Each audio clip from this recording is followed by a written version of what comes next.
Lundi 21 avril, c'est lundi de Pâques. Les associations Vision Partagée et Autour d'eux vous attendent à l'espace Chevreul de Nanterre pour le grand bal tropical de midi à minuit. Le typical pressé en live avec les gentlemen de la musique caribéenne et l'orchestre Conception Live. DJ Will et DJ Junior au contrôle de la machine. Restauration sur place. Lundi de Pâques, le typical pressé est à l'espace Chevreul de Nanterre. C'est gratuit pour tout le monde. Et pour plus d'infos, 01 83 83 91 91. Hexagone, actualité. La parole est à présent à Monsieur Marcelin Nadeau pour le groupe Merci, démocrate. Madame la Présidente. Ma question s'adresse à Monsieur le ministre de l'Europe et des Affaires étrangères. Monsieur le ministre, la Charte sociale européenne est un traité du Conseil de l'Europe qui garantit les droits économiques, sociaux et culturels. Or, la France, depuis 1961, n'a pas appliqué la charte aux territoires dits d'outre-mer. Toutefois, le ministre délégué à la francophonie vient d'indiquer au Sénat que le gouvernement s'engageait à étendre la charte sociale européenne aux 10 outre-mer, mais ce sans préciser de date. Cette annonce intervient une semaine après le rejet judiciaire d'un recours porté par des associations antillaises devant le Comité européen des droits sociaux. Le flou demeure et fait perdurer un véritable vide juridique insupportable. Nous ne pouvons que dénoncer, après plus de 60 années de rupture d'égalité inacceptable, cette différence de traitement entre les populations selon qu'elles résident en France dite hexagonale ou dans les autres territoires. Cette situation est d'autant plus inacceptable que l'effectivité des droits économiques et sociaux dans les territoires dits ultramarins ne cesse de se dégrader. En effet, le taux de mortalité infantile est par exemple de 8,9% à Mayotte, 8,1% en Guadeloupe contre 3,7% au niveau de la France dite métropolitaine. Alors qu'en France dite hexagonale, 56% des eaux douces sont de bonne qualité, seuls 12% le sont en Guyane, 23% en Guadeloupe et 42% en Martinique.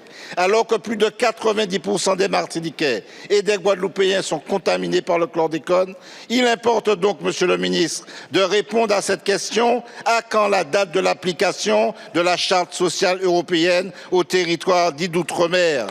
Il est vrai que des engagements de principe ont été pris hier devant le Sénat, mais nous demandons un calendrier précis de cette mise en application effective pour ne pas aller chercher après l'Azerbaïdjan afin d'expliquer les expressions de notre colère légitime. Merci.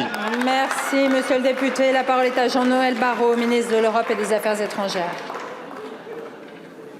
Merci Madame la Présidente, Mesdames et Messieurs les députés, Monsieur le député, la République est une et indivisible et les territoires ultramarins en sont membres à part entière, qu'ils soient dans l'océan Indien, dans le Pacifique ou même dans l'Atlantique Nord. Et c'est la raison pour laquelle cette différence de traitement que vous avez évoquée devait être corrigé. Je le rappelle, le Conseil de l'Europe a été créé en 1949. Nous en avons fêté le 75e anniversaire en 2024. Il a la charge du respect pour les pays qui en sont membres des droits humains et de la démocratie. C'est dans ce sens qu'en 1961, pour compléter la Convention européenne des droits de l'homme, a été rédigée la charte sociale qui, dès les origines, a été signée par la France, mais qui excluait pour son application les territoires d'outre-mer. Pardonnez-moi, monsieur le député, mais le 19 mars dernier, en réponse à une question qui m'était adressée par votre collègue Élie Califert, je me suis engagé à ce que rapidement nous puissions demander au Conseil de l'Europe et à son secrétaire général d'étendre l'applicabilité de cette charte. Hier, Thani Mohamed Sohaili, le ministre délégué chargé des partenariats internationaux, a annoncé que d'ici la fin du mois d'avril, je saisirai le secrétaire général du Conseil de l'Europe pour étendre l'applicabilité de cette charte sociale qui traite des questions d'éducation, des questions de logement et des questions de santé à l'ensemble de nos territoires ultramarins, ce qui permettra à cette différence de traitement d'être définitivement réglée. Enfin, je vous invite, monsieur le député, lorsque vous avez un sujet qui suscite votre indignation ou votre colère, à les exprimer ici dans l'hémicycle de la République, dans l'hémicycle de l'Assemblée nationale, plutôt que de laisser des pays comme l'Azerbaïdjan, les dévoyer au service de causes qui ne sont pas celles des territoires ultramarins, ne sont pas celles de la République. Outremernews.fr, le site de l'actualité outre-mer, 24 heures sur 24 et 7 jours sur 7. Retrouvez la chaîne Outremer News sur YouTube.